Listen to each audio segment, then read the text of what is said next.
On the night of December 11th, Bulgaria's streets were overflowing with people, but witnesses say the crowd wasn't made of humans alone. The government collapsed that night, but the real question still haunts those who were there. Did the people bring the government down, or did something else come to finish what had been waiting in the shadows for years? This is the story no news channel ever told. The night an entire country went silent, and that silence shook all of Europe. It all began as a normal protest. A freezing night, people holding banners, shouting against corruption, inflation, and the government's failures. But as the night grew deeper, people felt something strange around them. Some faces in the crowd looked blurry, almost as if they had no features at all. Some figures moved strangely, not walking but gliding, barely touching the ground. At first people ignored it, thinking it was exhaustion or imagination. They were wrong. This was only the beginning. Inside the government building, Prime Minister Rosignation sat with his cabinet behind closed doors. The crowd outside was roaring, the glass trembling with every chant. Ministers tried assuring him, saying the police would soon clear the protesters. But the Prime Minister simply stared out the window at the darkness, as if he could see something no one else could. One minister finally asked why his face was so pale. The Prime Minister whispered, trembling, "They're back." The cabinet froze. Who?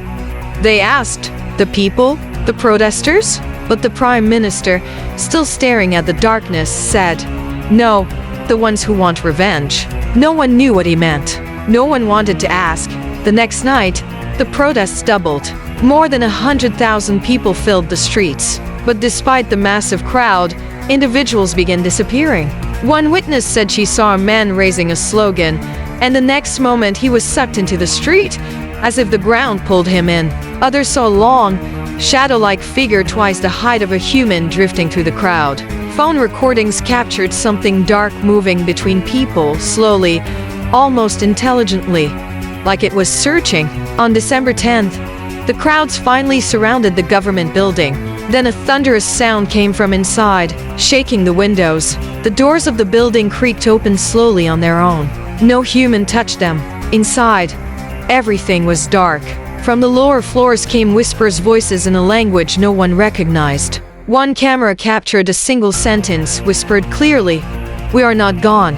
It was not Bulgarian. It belonged to an extinct dialect that had vanished generations ago. The moment that footage leaked online, the entire country panicked. December 11th, the Prime Minister appeared on camera unexpectedly and resigned. But his eyes weren't looking at the camera, they were fixed on the empty wall behind him, as if someone was standing there. His voice shook as he said, "This is the people's decision, and the force that has risen cannot be stopped." The lights flickered, the camera shook, the frame tilted, and then the broadcast cut off.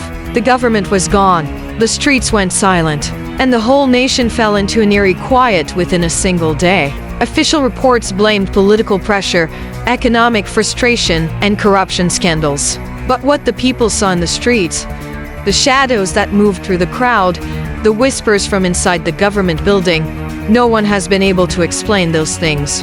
Even now, people who were there say it wasn't just a protest, it was something returning, something old, something watching, something reclaiming. So what do you think? Was it only a political collapse? Or was there a hidden horror behind the fall of Bulgaria's government? Comment below and let your voice be heard. And if you want more true event horror stories like this one, don't forget to like, subscribe, and share.